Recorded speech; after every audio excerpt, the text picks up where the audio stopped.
Kanwil Kemenkumham Jambi merilis belasan warga Jambi yang diamankan terkait kasus judi online di Malaysia. Ditres Narkoba Polda Jambi terus memburu seorang DPO terkait kasus penyelundupan sabu cair. KPU Provinsi Jambi akan optimalkan sosialisasi pemilu 2024 kepada masyarakat melalui media sosial.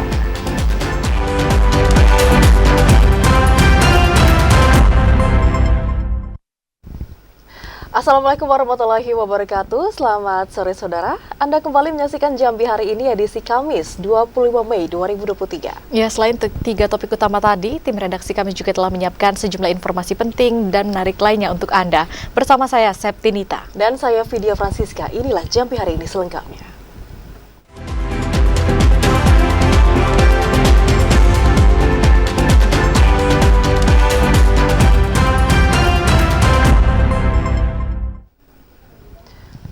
Saudara, Kanwil Kemenkumham Jambi merilis belasan warga Jambi yang diamankan terkait dengan kasus judi online di Malaysia.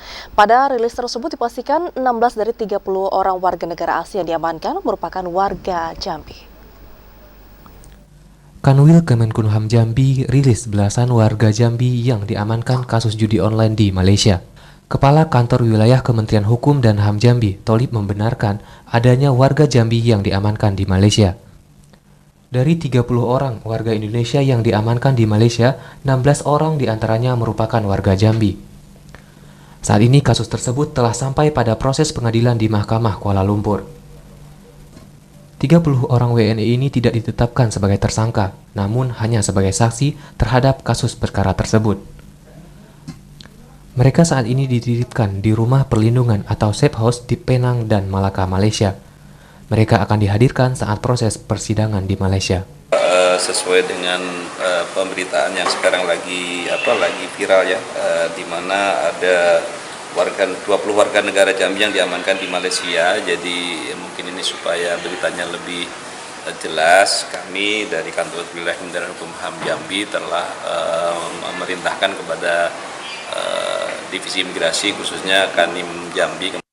Sementara itu, Tholib belum dapat memastikan identitas paspor yang digunakan oleh 30 orang tersebut, karena proses pembuatan paspor 30 orang tersebut dilakukan di Jakarta. Azhar TVRI Jambi melaporkan. Ya saudara, guna mengantisipasi permasalahan hukum saat menjadi TKI, Gubernur Jambi Al-Haris mengimbau masyarakat untuk menggunakan jasa perusahaan resmi sebelum memutuskan berangkat sebagai TKI. Mencegah kembali terjadinya permasalahan hukum seperti yang dialami 20 orang warga Provinsi Jambi yang ditahan di Malaysia akibat terjebak pekerjaan judi online, Gubernur Al-Haris menghimbau masyarakat untuk lebih teliti saat hendak bekerja di luar negeri. Menjadi tenaga kerja Indonesia atau TKI harus dipersiapkan secara matang dan harus bisa memastikan jasa perusahaan yang akan digunakan merupakan perusahaan resmi yang diakui Kementerian Tenaga Kerja Republik Indonesia. Gubernur juga mendorong warga Provinsi Jambi yang ingin bekerja di luar negeri untuk terlebih dahulu membekali diri dengan keterampilan sebelum akhirnya memutuskan untuk berangkat. Keterampilan diri ini sangat penting guna menunjang keberhasilan dan kesuksesan selama bekerja di negeri orang. Sedangkan untuk kelanjutan penanganan nasib 20 orang warga Jambi yang ditahan di Malaysia, pemerintah Provinsi Jambi masih menunggu perkembangan selanjutnya dari Kedutaan Besar Republik Indonesia. Berdasarkan informasi yang diterima pemerintah, kondisi seluruh warga Jambi yang ditahan pihak kepolisian Malaysia dalam keadaan baik. Pertama, kita pastikan bahwa setiap kita ingin bekerja di luar negeri, gunakanlah jasa-jasa perusahaan-perusahaan yang diakui oleh Kemenaker, ya kan?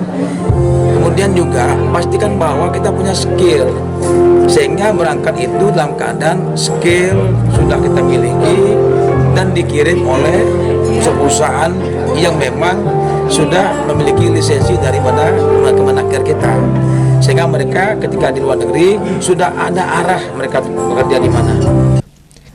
Al-Haris juga menyebutkan pemerintah Provinsi Jambi sudah mengantongi data agensi perusahaan yang memberangkatkan para warga Jambi yang bermasalah itu. Selanjutnya Pemprov akan melakukan pendalaman. Randy Arta TVRI Jambi melaporkan. Kita ke sorotan lainnya, Saudara. Direktorat Lalu Lintas Polda Jambi kembali mengubah aturan jam operasional untuk truk angkutan batubara. Perubahan jam operasional tersebut dilakukan untuk bisa meminimalisasi terjadi kemacetan lalu lintas dampak dari angkutan batubara. Direktorat Lalu Lintas Polda Jambi kembali mengubah aturan jam operasional truk angkutan batubara di Provinsi Jambi. Pengubahan jam operasional itu dilakukan untuk mengurangi kemacetan lalu lintas dampak dari aktivitas angkutan batubara. Saat ini, jam operasional angkutan truk batubara mundur 1 jam dari aturan sebelumnya. Truk angkutan batubara dari wilayah Sarolangun diperbolehkan beroperasi mulai pukul 19 waktu Indonesia Barat. Sementara untuk wilayah Batanghari dan Kotoboyo diperbolehkan beroperasi pada pukul 20 waktu Indonesia Barat. Dari wilayah Tebo pada pukul 19 waktu Indonesia Barat dan dari wilayah Muaro Jambi diperbolehkan beroperasi pada pukul 21 waktu Indonesia Barat.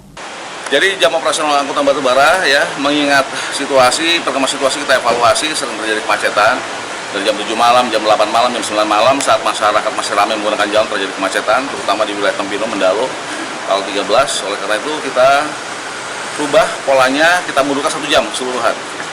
Jadi yang tadinya jam 6 jadi jam 7 seperti di wilayah Sarolangun, Tebo, kemudian wilayah Batanghari termasuk Kotoboyo jam 8 malam dan mereka akan baru bisa masuk ke wilayah kota Jambi sekitar jam 9 malam.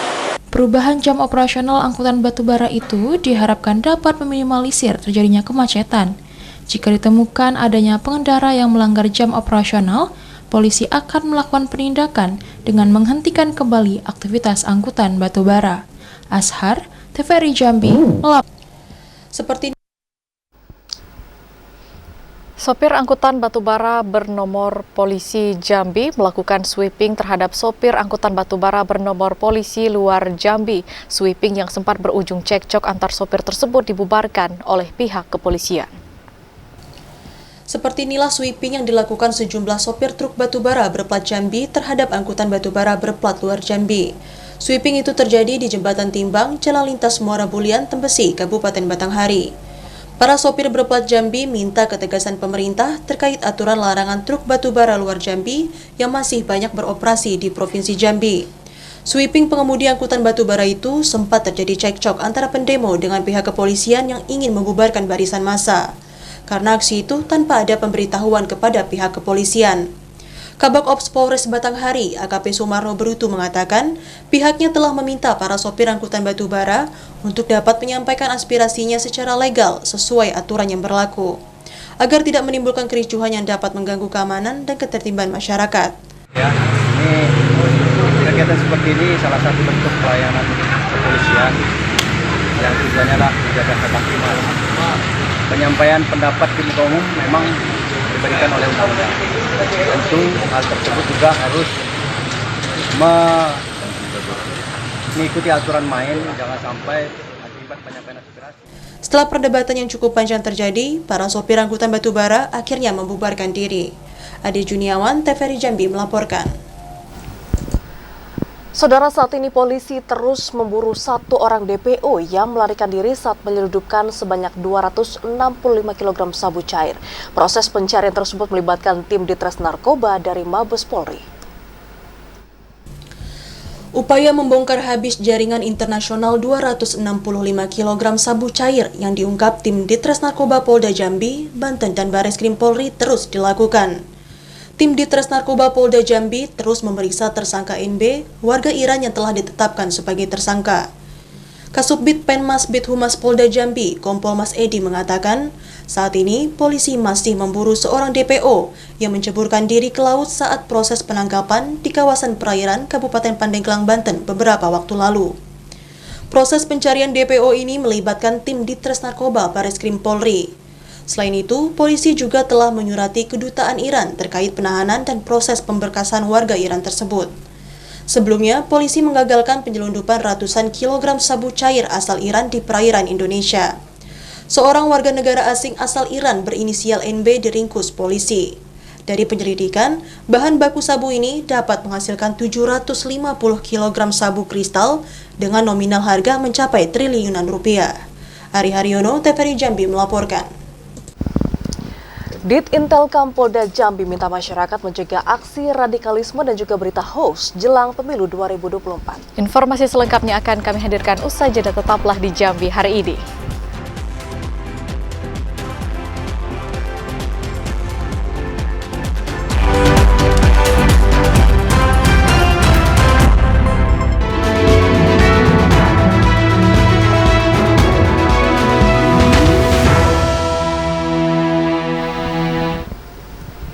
Anda kembali bergabung bersama kami di Jambi hari ini dalam segmen menuju pemilu 2024. KPU Provinsi Jambi akan mengoptimalkan sosialisasi pemilu 2024 kepada masyarakat melalui media sosial. Saat ini masyarakat dari semua kelas telah terakses dengan internet dan lebih menikmati komunikasi melalui jejaring online. Dalam pasal 14 huruf C, 17 huruf C, dan 20 huruf C Undang-Undang Nomor 7 Tahun 2017 tentang Pemilihan Umum, KPU RI, KPU Provinsi, serta KPU Kabupaten Kota berkewajiban menyampaikan informasi penyelenggaraan pemilu kepada masyarakat. Penyampaian informasi itu dilakukan agar masyarakat memahami tentang pelaksanaan, informasi tentang peserta, dan aturan teknis dalam mencoblos kertas suara, serta perhitungan perolehan suara. Anggota KPU Provinsi Jambi Suparmin mengatakan, saat ini seluruh satuan kerja KPU termasuk di Provinsi Jambi telah memiliki media sosial. KPU akan mengoptimalkan media sosial agar dapat menyampaikan informasi kepemiluan kepada masyarakat secara mudah. Perkembangan media sosial yang semakin pesat membuat teknologi tidak dapat dilepaskan dari setiap lini kehidupan manusia. Suparmin minta kepada seluruh jajarannya, baik KPU Kabupaten Kota maupun badan ad hoc tingkat kecamatan, hingga kelurahan dan desa dalam menggunakan media sosial harus tetap memperhatikan kode etik penyelenggara pemilu. Yogi Ramadhani, TVRI Jambi melaporkan. Saudara, Ditintelkam Polda Jambi menggelar forum group discussion untuk optimalisasi peran masyarakat, mengantisipasi aksi radikalisme, berita hoax, dan juga isu sara jelang pilkada. Dan pada kegiatan tersebut, Polda Jambi mengajak seluruh elemen masyarakat untuk ikut mensukseskan pesta demokrasi yang aman dan damai di tahun depan. Direktorat Intelkam Polda Jambi gelar forum group discussion bersama sejumlah tokoh masyarakat, lembaga adat, lembaga permasyarakatan, hingga insan pers di salah satu hotel di kota Jambi. Kegiatan ini dilakukan untuk menyosialisasikan pencegahan aksi radikalisme, berita hoaks, hingga isu sara yang sangat rentan terjadi selama proses pemilihan umum tahun 2024. Kegiatan itu diisi pemateri dari akademisi hingga perwakilan dari Forum Komunikasi Umat Beragama. Direktur Intelkam Polda Jambi, Kombes Pol Ronalzi Agus mengatakan, kegiatan ini merupakan salah satu rangkaian kegiatan Polda Jambi untuk mengantisipasi aksi yang dapat memecah belah NKRI saat berlangsungnya pesta demokrasi. Masyarakatnya cukup heterogen, orientasi politiknya berbeda-beda, suku berbeda-beda, agama berbeda-beda, maka kalau kita tidak antisipasi masalah-masalah seperti paham radikal, isu hoax, kemudian sara, kemudian ujaran kebencian, itu bisa menjadi penyebab perpecahan di Jambi. Nah, malam ini seluruh elemen masyarakat Jambi diwakili akademisi, tokoh agama, masyarakat pemuda bersama-sama merapatkan barisan untuk menolak itu, mewujudkan Jambi aman, damai, dan tidak tersentuh oleh isu sara. Melalui kegiatan ini diharapkan para peserta dapat mengajak seluruh elemen masyarakat untuk menciptakan pesta demokrasi yang aman dan damai pada tahun 2024. Ashar, TVRI Jambi melaporkan.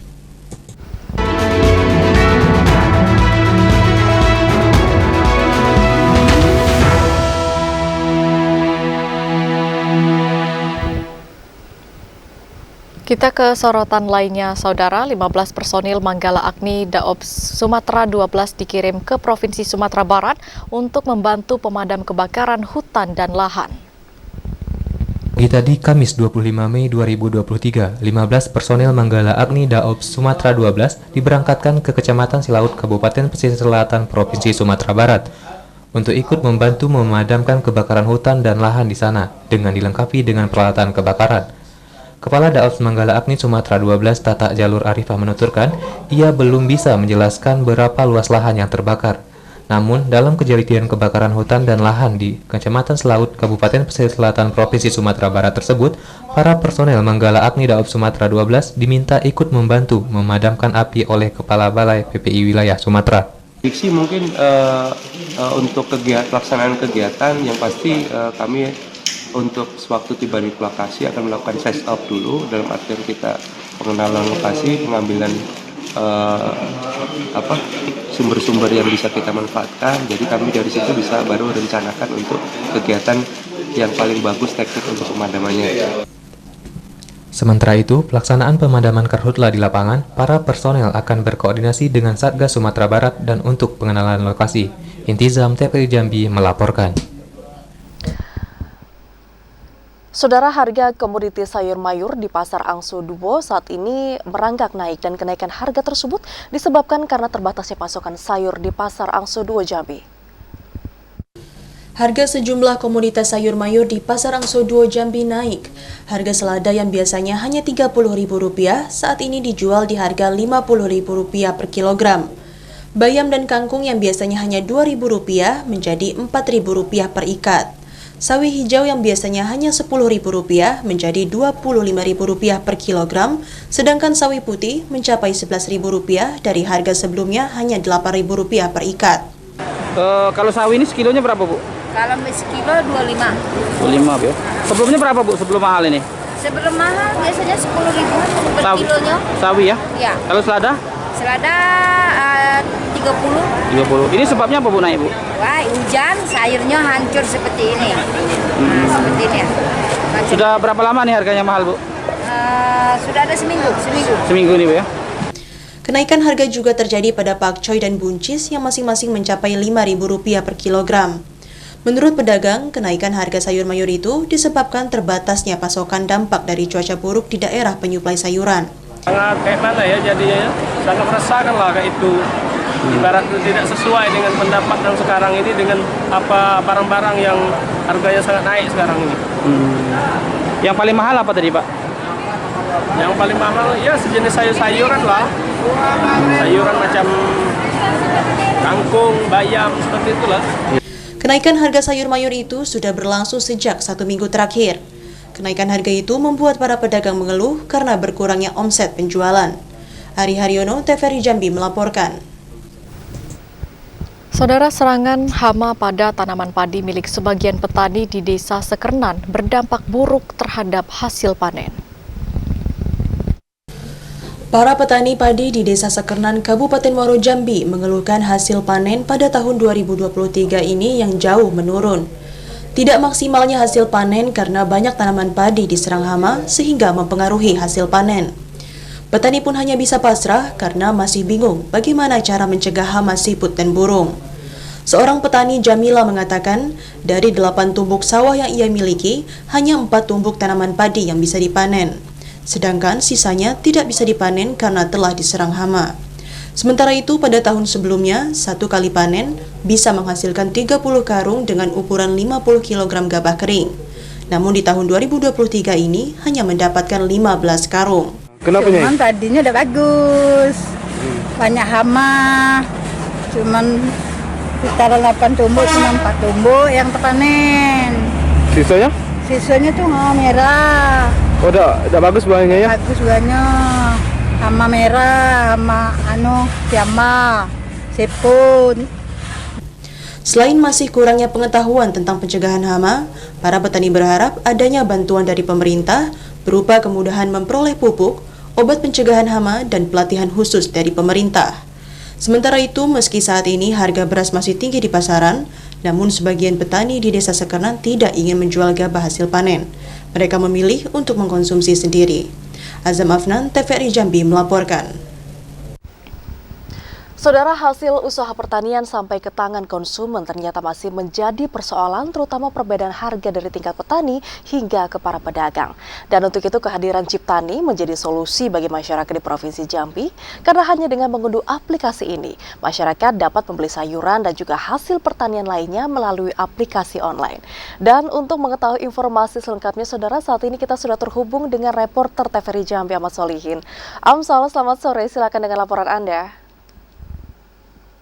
Baik, terima kasih Saudara. Inovasi pertanian memang sangat dibutuhkan agar ada terobosan perubahan ke arah yang lebih baik bagi iklim pertanian yang ada di Provinsi Jambi. Dan di Jambi, Saudara, ada inovasi pertanian yang diciptakan oleh anak muda Jambi, yakni dinamakan aplikasi Ciptani. Di mana aplikasi Ciptani ini, Saudara, berdiri sejak bulan Juni tahun 2020 lalu di tengah pandemi COVID-19 dan perpanjangan dari Kribo.id yang merupakan toko sayur online yang ada di Kota Jambi, di mana aplikasi Ciptani ini juga membantu para petani untuk memasarkan hasil produk pertanian agar lebih efisien dan juga mendapatkan harga jual yang wajar. Dan untuk mengetahui bagaimana keberadaan Ciptani di Provinsi Jambi, kita akan berbincang bersama pendiri Ciptani, Bang Reza Nugraha. Bang Reza, dari tahun 2020 sampai sekarang bagaimana perkembangan aplikasi Ciptani ini, Bang?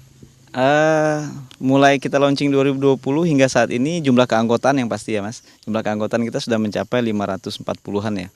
Petani yang udah kita ajak untuk bermitra. Karena kebutuhan saya selaku pelaku agribisnis ya, saya membutuhkan suplai sayur itu dalam jumlah yang lumayan tinggi, dan juga saya akan merasa mendapatkan lebih untung apabila saya langsung ambil ke produsen. Jadi dari ide seperti itu saya keliling-keliling kebun sayur, dan di awalnya kita masih offline untuk meminta data mereka, kita telepon untuk meminta sayur, tapi sejalan dengan perkembangan teknologi ya, kita bisa melakukan itu secara daring, dan juga petani juga bisa langsung menginput data mereka sendiri, dan juga menginput bahkan sampai ke harga jual. Jadi bisa dibandingkan bagaimana mereka menjual ke Tengkulak, bagaimana mereka menjual ke Ciptani, pasti ada selisih harga di situ. Saya sangat apresiasi apabila pemerintah mau melakukan kerjasama jauh lebih dalam lagi ya, sehingga pekerjaan kami di lapangan mungkin bisa diwakilkan oleh tim-tim dari Dinas Pertanian seperti penyuluh, sehingga ada sedikit kemudahan petani-petani yang tidak bisa akses internet ataupun mereka sedikit gagap teknologi bisa dibantu oleh penyuluh lapangan, dan itu adalah harapan terbesar kami, sehingga pekerjaan Ciptani dan juga pekerjaan dari Dinas Pertanian sendiri itu bisa sinkron, sehingga kita bisa share data, siapapun bisa akses data. Itu sih harapan kami. Terima kasih Bang Reza Nugroho. Dan pemirsa, tadi kami sudah berbincang bersama pendiri dari Ciptani, dan tadi memang sudah disampaikan juga bahwa hingga tahun 2023 ini sudah terdapat sebanyak 548 untuk petani mitra dari Ciptani, yang kita harapkan juga nantinya semakin banyak lagi petani-petani mitra lainnya yang dapat bergabung kepada Ciptani, karena memang di Cipta ini bertujuan untuk dapat meningkatkan kesejahteraan para petani dan juga mendistribusikan hasil pertanian dengan ekosistem yang lebih efisien. Dan diharapkan juga Ciptani ini juga akan mendapatkan dukungan yang lebih besar lagi, sehingga tidak hanya dikonsumsi oleh masyarakat di Provinsi Jambi saja, tetapi juga dapat melebarkan sayap lebih luas lagi hingga ke seluruh Indonesia. Demikian dapat kami laporkan. Masyarakat cukup terbantu dengan hadirnya aplikasi Ciptani ini, Saudara, dan karena tidak hanya memudahkan konsumen untuk membeli hasil pertanian, tetapi juga para petani juga merasa diuntungkan. Dan kita ke informasi lainnya, Saudara. Wali Kota Jambi Syarif Fasya membuka semarak hari ulang tahun ke-77 pemerintah Kota Jambi. Informasi selengkapnya akan kami hadirkan usai jeda dalam segmen advertorial. Tetaplah di Jambi hari ini.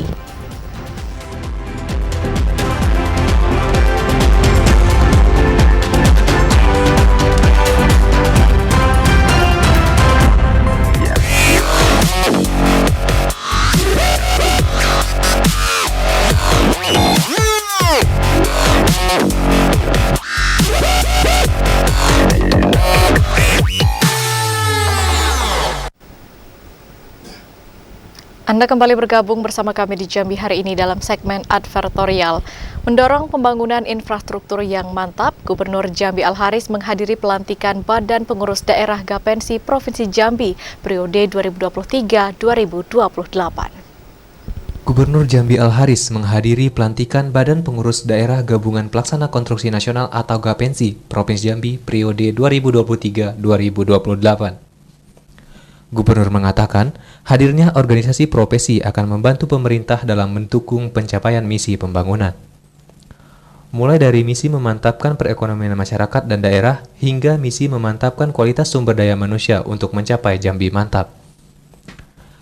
Peningkatan kualitas SDM dengan fokus menciptakan manusia yang berkompeten akan mendorong terwujudnya percepatan pemajuan daerah. Pembangunan infrastruktur dan proyek strategis nasional di Provinsi Jambi harus dijadikan peluang bagi Gapensi untuk berkontribusi dan ikut ambil bagian dalam menghasilkan karya-karya yang berkualitas. Gubernur menekankan, sebagai salah satu sektor potensial yang dapat menghasilkan produk domestik regional bruto, Gapensi diminta untuk mampu memberikan contoh pengerjaan sektor konstruksi yang baik di Provinsi Jambi. Jaminan pengerjaan konstruksi yang mantap akan mendukung pemanfaatan yang maksimal pada proyek strategis di daerah, sehingga mampu mengakselerasi peningkatan perekonomian masyarakat. Kita ingin apapun bidang konstruksi Jambi ini hasilnya baik. Nah, pelakunya mereka, gitu kan. Pemerintah punya uang, tapi pelakunya adalah para pengusaha-pengusaha konstruksi semuanya. Nah, kita berharap memang adanya hubungan yang baik, apakah itu dengan para konsultan, dengan pengusaha, dengan pengusaha konstruksi, agar apapun yang kita bangun di Jambi ini hasilnya bagus, punya kualitas yang baik. Al-Haris berharap pengurus baru Gapensi mampu membina para anggotanya untuk bertanggung jawab, profesional, dan berdedikasi tinggi dalam penggarapan setiap proyek konstruksi yang dikerjakan dalam rangka mendukung memajukan daerah. Randy Arta, TVRI Jambi melaporkan. Saudara Gubernur Jambi Al-Haris membuka pelatihan kader dai tahap kedua yang diselenggarakan Majelis Penceramah Indonesia Provinsi Jambi. Pelatihan tersebut digelar untuk bisa mendorong lahirnya pendakwah yang berkualitas. Gubernur Al-Haris resmi membuka pelatihan kader dai tahap kedua tahun 2023 yang diselenggarakan Majelis Penceramah Indonesia Provinsi Jambi. Al-Haris mengatakan, untuk mencapai kualitas sumber daya manusia yang unggul dan berakhlak, pemerintah membutuhkan peran serta dan kontribusi seluruh elemen masyarakat termasuk pemuka agama. Hadirnya Majelis Penceramah Indonesia yang berkontribusi dalam membentuk kader dai di daerah sangat dibutuhkan untuk mendukung terciptanya para dai kompeten yang mampu membimbing dan mengarahkan masyarakat sesuai dengan nilai-nilai agama.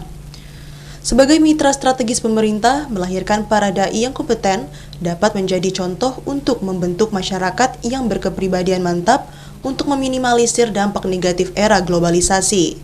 Al-Haris menekankan, ke depan para dai harus mampu meningkatkan kualitas diri, bukan hanya dalam kemampuan agama, namun pada bidang lainnya untuk mewujudkan peningkatan kualitas sumber daya manusia sesuai misi ketiga Jambi Mantap.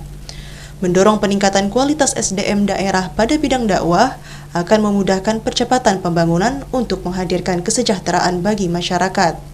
Ya kan ada semacam tren bahwa ibu-ibu hari ini banyak membuka lokasi-lokasi pengajian dan sebagainya. Nah, dia butuh penceramah pendai-pendai kita. Nah, mudah-mudahan dari hasil pelatihan ini akan muncul para pendai penceramah yang masih muda yang terus menambah ilmunya. Ya, yang bisa mengambil dan menerapkan seni-seni ceramah yang baru, yang modern, yang bisa masuk ke masyarakat. Nah, yang kedua juga nanti mereka juga memberikan suatu edukasi kepada masyarakat. Al-Haris berharap pelatihan kader dai yang diselenggarakan Majelis Penceramah Indonesia Provinsi Jambi mampu mewujudkan para pendakwah yang berwawasan kebangsaan untuk mendukung percepatan pemajuan daerah. Randy Arta, TVRI Jambi melaporkan. Wali Kota Jambi Syarif Hasan membuka Expo UMKM, Job Fair, dan kurasi produk UMKM. Kegiatan tersebut digelar dalam rangka semarak hari ulang tahun ke-77 pemerintah Kota Jambi. Wali Kota Jambi Syarif Hasan membuka Expo Usaha Mikro Kecil Menengah, Job Fair, dan kurasi produk UMKM. Kegiatan yang digelar di kawasan Tugu Kerisi Kincai Kota Jambi pada Rabu sore itu digelar dalam rangka semarak HUT ke-77 pemerintah Kota Jambi. Wali Kota Jambi Syarif Hasan mengatakan, HUT ke-77 Pemkot Jambi tahun ini mengangkat tema tentang bangkit bersama, terkini berjaya. Melalui Expo UMKM ini diharapkan dapat meningkatkan perekonomian pelaku UMKM di Kota Jambi. Selain Expo UMKM, Pemkot Jambi juga membuka 1.600 lowongan kerja melalui Job Fair. Tahun ini berbeda ya. Berbeda kenapa? Karena ada kurasi terhadap lapis legit yang itu adalah unggulan Kota Jambi. Tadi saya berpesan juga kepada pelaku usaha maupun para kurator tadi untuk membuat satu spek khusus unggulan Kota Jambi. Ya, seperti kita ketahui bahwa Provinsi Jambi ini terkenal dengan kayu manisnya. Tapi kami melihat bahwa banyak sekali kuliner, kue dan lain sebagainya yang tidak menggunakan kayu manis. Padahal kalau di Eropa, Amerika, semua yang namanya roti, kue itu pasti menggunakan kayu manis dan harganya sangat mahal sekali. Ya, makanya kenapa tidak Kota Jambi Provinsi Jambi penghasil kayu manis ini bisa dijadikan unggulan. Ya, kita punya nanas juga di Tangkit sebagai bahan bakunya dan ini bisa menjadi salah satu kuliner kemasan untuk oleh-oleh yang nanti menjadi kebanggaan Kota Jambi. Ya. Bahannya adalah nanas Tangkit dan kayu manis dari Kerinci dan Sungai Penuh. Syarif Fasha berharap Expo UMKM, Job Fair, dan kurasi produk UMKM itu dapat memberikan manfaat kepada masyarakat, khususnya peningkatan perekonomian pasca pandemi COVID-19. Joko, TVRI Jambi melaporkan. Sementara itu, Saudara, Wali Kota Jambi Syarif Fasha membuka secara langsung kegiatan Hari Kartini ke-145 untuk tahun 2023 kali ini. Syarif Fasha juga berharap bahwa sosok Raden Ajeng Kartini dapat menjadi inspirasi dan juga tauladan dalam mendukung pembangunan daerah. Wali Kota Jambi Syarif Fasha membuka kegiatan peringatan Hari Kartini ke-145 tahun 2023.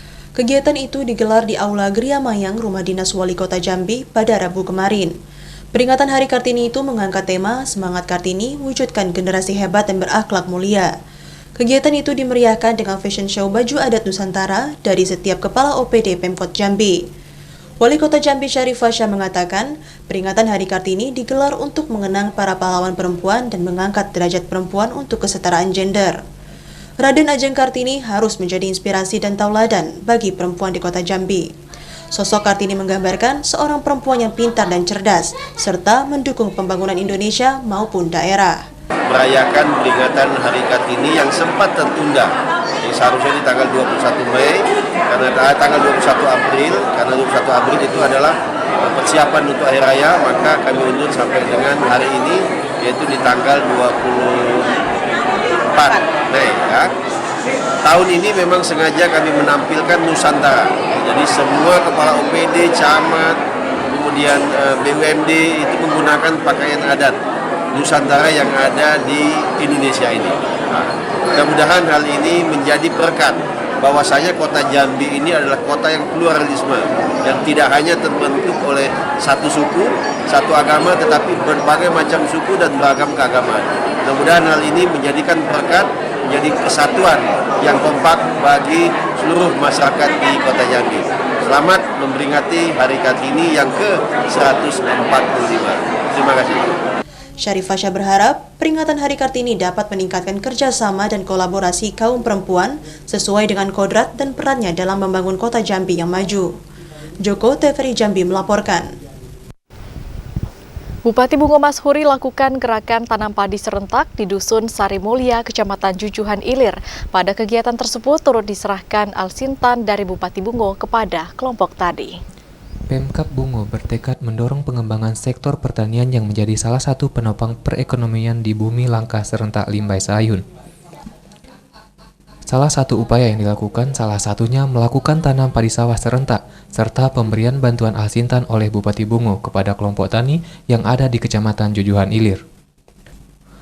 Bupati Bungo Mashuri mengatakan, Kecamatan Jujuhan Ilir merupakan salah satu kecamatan sentra produksi padi di Kabupaten Bungo. Kecamatan Jujuhan harus dapat mempertahankan hasil produksi padi dengan terus meningkatkan produktivitas tanam. Pemkab Bungo terus memberikan perhatian penuh kepada masyarakat petani dan berharap semua bantuan Alsintan yang diberikan dapat digunakan secara optimal. Siang hari ini kita bersama-sama Kadis Pertanian Tanaman Pangan Provinsi Jambi melaksanakan tanam padi sawah di Dusun Sari Mulia, Kecamatan Jujuhan di Blok G ini. Nah, kita tahu bahwa Jujuhan Ilir ini salah satu sentra tanaman pangan khususnya padi sawah di Kabupaten Bungo. Tentu kita berharap dengan kegiatan yang kita lakukan ini terus memberi semangat kepada masyarakat kita, para petani kita, dan kita tahu juga bahwa di Sari Mulia Bukit Sari ini juga tanam padinya sudah menggunakan irigasi teknis. Tanam padi sawah serentak ini dilakukan di area sawah seluas 25 hektar. Usai kegiatan, Bupati bersama Kadis Pertanian dan Peternakan Provinsi Jambi serta jajaran Dinas TPH Kabupaten Bungo menyerahkan bantuan hand traktor roda 4, saprodik, pupuk, bibit padi unggul, bibit sayur dan bibit jagung kepada kelompok tani Setia Tuhu Dusun Sari Mulya, Kecamatan Jujuhan Ilir. Muhriandi, TPRI Jambi melaporkan. Kita ke sorotan lainnya, Saudara. Tim Gugus Tugas Reforma Agraria Kabupaten Muaro Jambi kembali menggelar rakor dalam mewujudkan kesejahteraan masyarakat. Rakor yang menghadirkan dua narasumber tersebut dibuka secara langsung oleh Sekda Muaro Jambi, Budi Hartono. Pemerintah Kabupaten Muaro Jambi berkomitmen menyelesaikan konflik agraria. Berbagai skema penyelesaian dijalankan sesuai peraturan telah dilakukan untuk menuntaskan persoalan konflik agraria. Berdasarkan catatan BPN Muaro Jambi, sejak tahun 2019 hingga 2023, ada 1.159 sertifikat hasil dari penyelesaian konflik agraria telah diterbitkan pemerintah. Saat ini masih ada sekitar 400 sertifikat yang akan diterbitkan setelah persoalan dapat dituntaskan. Untuk mempererat sinergisitas kelembagaan reforma agraria dalam rangka penataan aset dan akses, pada 24 Mei 2023, Tim Gugus Tugas Reforma Agraria Kabupaten Muaro Jambi menggelar rapat koordinasi yang menghadirkan dua narasumber, yakni Kadis Nakertrans Provinsi Jambi Bahri dan Kasih Pengukuhan dan Perencanaan Kawasan Hutan, Balai Pemantapan Kawasan Hutan dan Tata Lingkungan Wilayah 13, Ari Gunawan Rossi. Dalam pemaparan materinya, Bahri menyampaikan tentang percepatan penyelesaian masalah pertahanan transmigrasi di Kabupaten Muaro Jambi dalam rangka penyelenggaraan reforma agraria. Sementara Ari Gunawan Rossi menyampaikan materi penyelesaian penguasaan tanah dalam rangka penataan kawasan hutan. Di Muaro Jambi salah satunya memang kita sekarang menghadapi berbagai macam konflik lahan, dan itu juga menjadi bagian dari kita. Kita juga komit dengan seluruh stakeholder. Kita juga akan melakukan kegiatan-kegiatan rapat koordinasi dengan Forkopimda untuk menyelesaikan persoalan-persoalan di agraria di Muaro Jambi. Rakor yang berlangsung di aula kantor Bupati ini dibuka Sekda Muaro Jambi sekaligus Sekretaris Tim Gugus Tugas Reforma Agraria Budi Hartono. Rakor ini diharapkan dapat mewujudkan satu tujuan dan misi yang akan dicapai. Hasan Afnan, TPRI Jambi melaporkan. Saudara, PNM Jambi gelar klasterisasi sektoral olahan gudang kletek dan kayu api di Kabupaten Tanjung Jabung Timur. Informasi selengkapnya Saudara kami hadirkan dalam segmen editorial usai jeda sesaat lagi.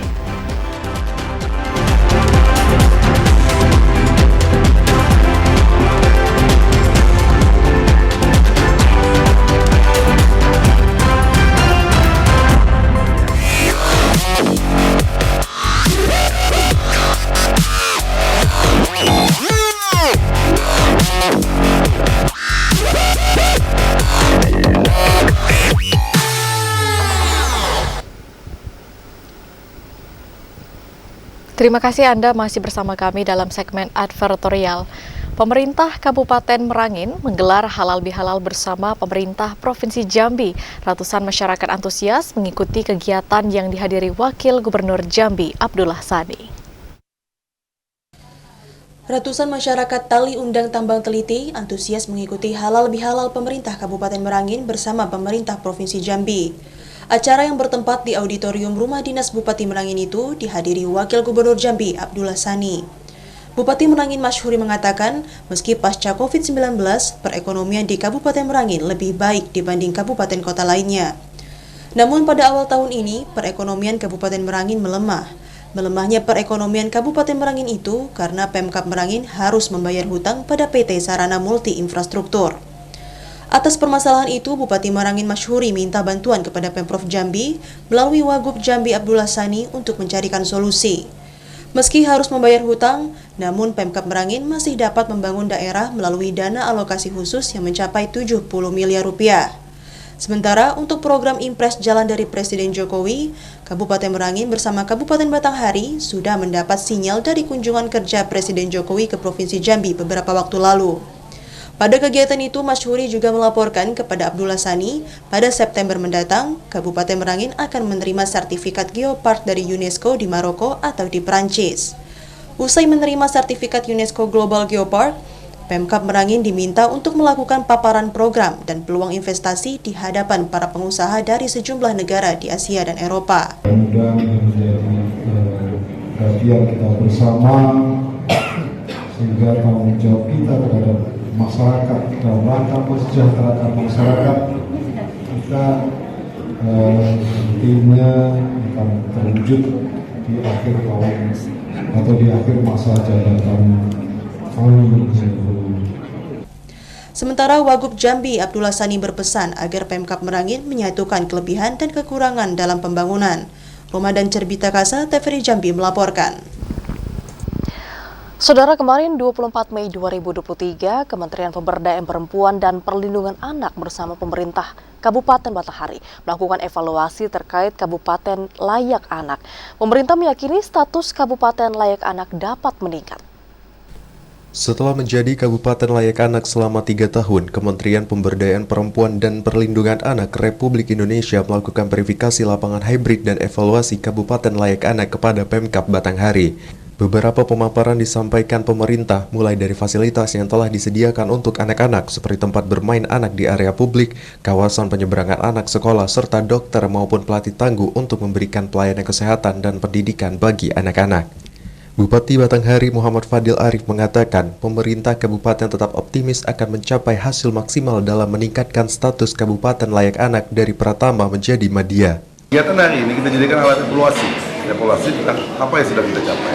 Kemudian juga menjadi pengingat bagi kawan-kawan, sudah pas tidak dia menerjemahkan RPJMD yang disusun oleh Bupati dan Wakil Bupati Batanghari yang tercantum dalam 3 program prioritas. Kita lihat masih ada yang miss sedikit ya. Ini akan kita sempurnakan nanti. Oh, terjemahannya belum utuh.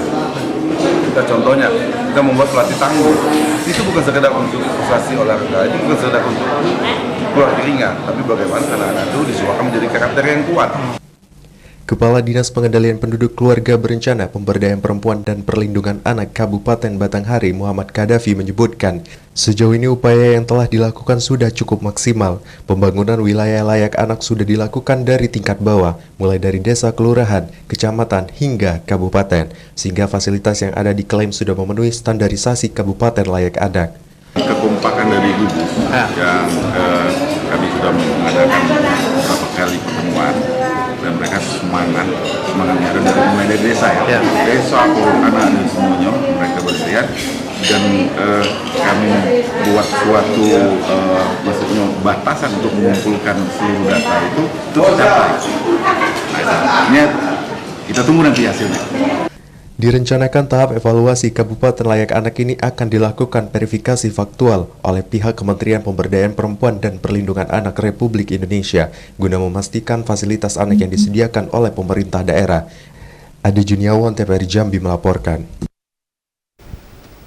PNM Cabang Jambi menggelar klasterisasi sektoral olahan udang kepada para nasabahnya di Kabupaten Tanjung Jabung Timur.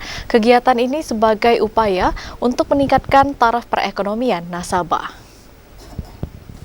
Permodalan Nasional Madani Cabang Jambi menggelar klasterisasi sektoral olahan udang, kletek, dan kayu api kepada 20 nasabahnya. Kegiatan yang dilaksanakan melalui program pengembangan kapasitas usaha PKU itu dilaksanakan di Aula Kantor Camat Mendahara, Kabupaten Tanjung Jabung Timur pada Rabu siang kemarin. PNM Unit Mekar Geragai area Tanjung Jabung Timur memberikan modal intelektual dan sosial berupa pelatihan produksi kletek dan kayu api dengan olahan udang. Dilaksanakannya kegiatan klasterisasi itu dikarenakan wilayah Kecamatan Mendahara merupakan wilayah pesisir yang sebagian masyarakatnya menggantungkan hidupnya sebagai nelayan. Manajer Supporting PNM Cabang Jambi, Edwin Yana Putra mengatakan, klasterisasi itu dilakukan untuk memberikan peluang alternatif usaha dan meningkatkan taraf ekonomi keluarga nasabah. Pada kegiatan ini juga turut dipraktikan cara membuat kletek dan kayu api sesuai dengan prosedur dengan resep yang sudah dilakukan secara turun-temurun. Yang diberikan sebetulnya nasabah kita itu tidak ada sanksi karena mereka membayarnya melalui tanggung renteng. Mungkin harapan kepada ibu-ibu ini seperti apa, Pak? Harapan yang kita harapkan yaitu kedepannya ibu-ibu ini bisa memasarkan lebih besar lagi untuk meningkatkan penghasilan sebetulnya. Melalui kegiatan ini diharapkan para nasabah dapat memanfaatkan peluang intelektual yang diberikan oleh PNM Cabang Jambi. Selain itu, PNM Cabang Jambi juga akan memberikan bantuan berupa pengurusan izin jika nasabahnya serius mengembangkan usahanya. Kliva Patria, TVRI Jambi melaporkan. Saudara Kejari Batanghari menghibahkan belasan unit barang sitaan kepada sejumlah lembaga pendidikan. Dan kegiatan tersebut juga turut dihadiri Bupati Batanghari Muhammad Fadil Arif. Hibah 11 unit motor barang bukti yang telah dilakukan lelang secara internal oleh Kejari Batanghari diberikan kepada SMK Negeri 2 Batanghari, SMK Negeri 3 Batanghari, BLK, serta Lapas Muara Bulian. Hibah ini bertujuan untuk memfasilitasi lembaga pendidikan dalam meningkatkan mutu pendidikan kepada siswanya. Bupati Batanghari Muhammad Fadil Arif mengapresiasi ide yang dijalankan pihak Kejari. Program bantuan ini dapat menjadi nilai ekonomis untuk digunakan sebagai hal positif. Kedepan, program yang dapat bermanfaat ini dapat terus bergulir sesuai regulasi yang berlaku. Baru ya, kita apresiasi Pak Kejari dan jajaran melakukan inovasi baru. Bagaimana yang barang bukti dari kejahatan yang sebenarnya nilai ekonomisnya boleh katakan sudah hampir habis, kemudian dipaparkan menjadi sarana, wasilah lah dibuat Pak Kejari bagaimana aparat yang melakukan penegakan hukum juga ikut berbagi, berbagi sebagai rezekinya, ya memang nilainya tidak seberapa, tapi kita lihat ini ada daya ungkitnya. Kejari Batanghari Muhammad Zubair mengatakan, sebelum hibah dilakukan, pihak Kejari telah melaksanakan lelang terlebih dahulu di internal. Lelang itu tetap mengacu dengan aturan yang telah ditetapkan, sehingga barang bukti hasil kegiatan eksploitasi minyak bumi itu baru dapat dihibahkan. Carikan saya aturan bagaimana bisa enggak ini penjualan langsung itu lelang. Oh, ada katanya di bawah 35 juta kita sudah bisa ini penjualan langsung. Saya minta taksasi harga KPKNL sekitar 400.000 satu unit. Ada 11. Ya saya minta aja jaksa saya. Kalian belilah. Baru kita ini karena SMK, Lapas, Balai Latihan Kerja, BLK ini butuh. Ada kita lain baru kita hibahkan. Selain Bupati Batanghari, penyerahan hibah itu juga disaksikan Kapolres serta Ketua DPRD Batanghari di halaman kantor Kejari Batanghari pada Rabu siang kemarin. Ade Juniawan, TVRI Jambi melaporkan. Warga suku Anak Dalam di Desa Dwi Karya Bakti sampaikan keluhan minimnya saluran air bersih untuk 10 kepala keluarga kepada Bupati Bungo Masyhuri. Salah satu tujuan kunjungan Bupati Bungo Masyhuri bersama rombongan organisasi perangkat desa ke lokasi suku Anak Dalam di Desa Dwi Karya Bakti untuk melakukan panen ikan dan peresmian Gumah Belajo atau rumah belajar mencari ilmu bagi suku Anak Dalam. Di sesi tanya jawab, seorang warga suku Anak Dalam Badai menyampaikan keluhan kepada Bupati terkait minimnya saluran air bersih untuk 10 kepala keluarga suku Anak Dalam. Badai mengatakan 10 kepala keluarga butuh adanya saluran air bersih ke rumah mereka. Ini perlu untuk mencegah terjadinya konflik antara sesama warga suku Anak Dalam ketika mengambil air untuk minum dan mandi, karena hanya ada satu sumur untuk tempat mandi. Telah hadir mengunjungi pemukiman warga Anak Dalam yang informasi. Ini Pak tentang air bersih Pak. Jadi warga sini ada 10 kakak. Itu ada cuma satu titik air bersih. Itu kadang suku lama pasang menteri, kapan sore mandi, ataupun pagi-pagi mandi. Jadi kadang anak-anak ini sampai bertengkar, sampai ribut yang berantem-berantaman karena sumur cuma satu titik. Menanggapi keluhan warga suku Anak Dalam terkait kebutuhan air bersih, Bupati Masyhuri mengatakan Pemkab Bungo akan segera menindaklanjuti untuk menyediakan sanitasi air bersih di lingkungan pemukiman yang dihuni lebih dari 10 kepala keluarga melalui Dinas PUPR dan Bapeda. Bantuan untuk masyarakat kita. Ada beberapa keluhan yang disampaikan oleh warga masyarakat kita, insya Allah akan kita tindaklanjuti. Kemudian yang terpenting memang bagaimana kawan-kawan komunitas adat terpencil ini ke depan bisa memang betul-betul mereka fight di sini, bisa menghidupi keluarganya di sini, tidak berpindah-pindah lagi. Bupati Masyhuri juga mengapresiasi pihak-pihak yang telah membantu warga suku Anak Dalam, seperti adanya bantuan dari Basnas Kabupaten Bungo, Pundi Sumatera yang telah mendampingi SAD dari tahun 2012 hingga saat ini. Dari pendampingan tersebut terlihat ada perubahan pola laku yang lebih baik. Di akhir kegiatan, Bupati Masuri menyerahkan secara simbolis bantuan sembako dari Pemkab Bungo untuk warga suku Anak Dalam. Muhriandi, TVRI Jambi melaporkan. Polda Sumbar dan Polres Pasaman Barat kembali menggerebek lokasi peti di wilayah Tombang, Kabupaten Pasaman Barat. Informasi selengkapnya saudara kami hadirkan dalam segmen Lintas Andalas sesaat lagi.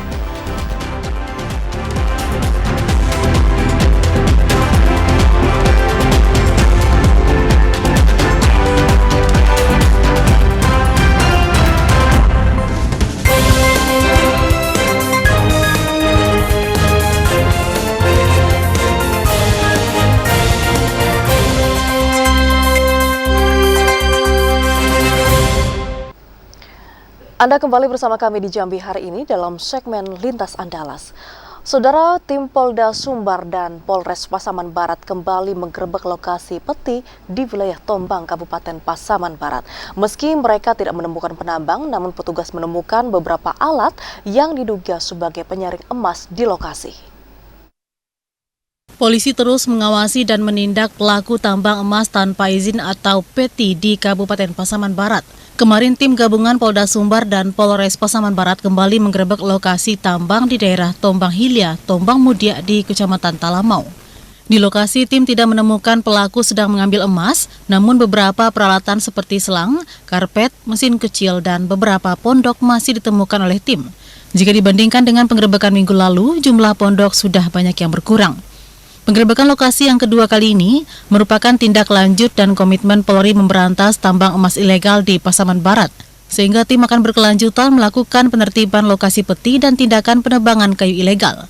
Kapolres Pasaman Barat AKBP Agung Basuki mengatakan lokasi rawan tambang akan terus diawasi oleh petugas tim gabungan. Jika diketahui ada aktivitas, tim akan bergerak cepat dan melakukan penindakan sesuai dengan komitmen Kapolri dan Kapolda Sumbar.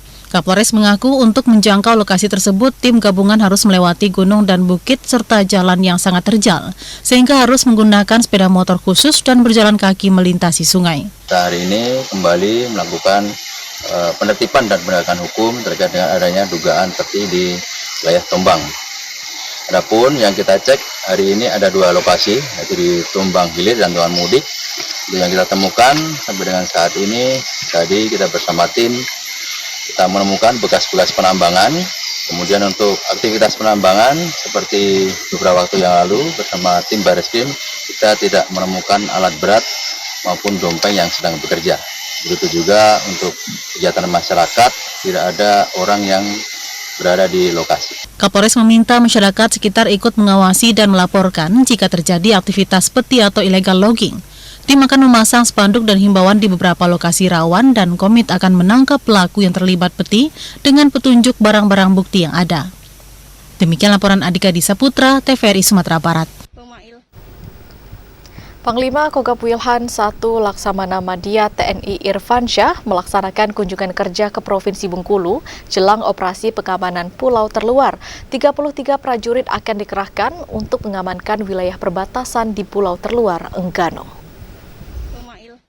Jelang operasi pengamanan Pulau Terluar yang akan dimulai pada 1 Juni 2023 nanti, Panglima Komandan Gabungan Wilayah 1 Laksamana Madya TNI Irfansyah tiba di Bengkulu Selasa siang. Dalam kunjungan kerjanya, ia akan bertolak ke Pulau Enggano guna meninjau lokasi operasi pengamanan Pulau Terluar di wilayah perbatasan bagian barat Bengkulu.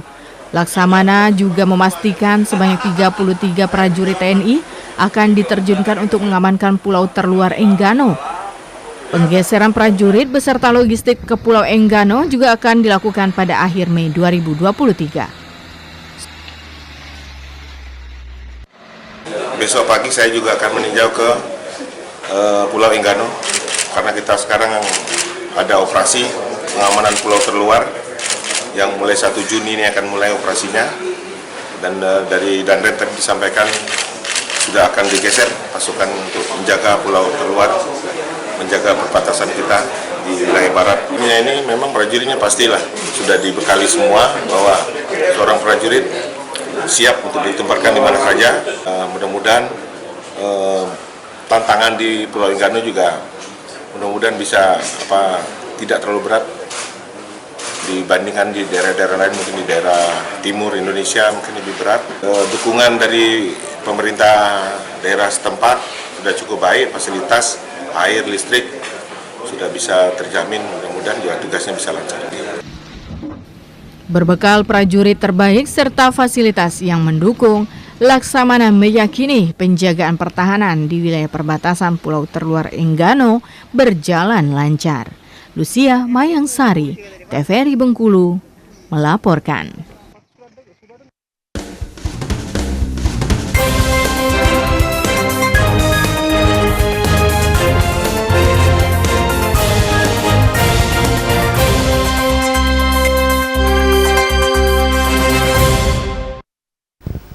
Dan informasi tadi saudara sekaligus menutup perjumpaan kita di Jambi hari ini. Terima kasih atas perhatian dan juga kebersamaan Anda. Saya Vidya Francisca. Dan saya Septinita bersama kerabat kerja yang bertugas undur diri. Wassalamualaikum warahmatullahi wabarakatuh dan sampai jumpa.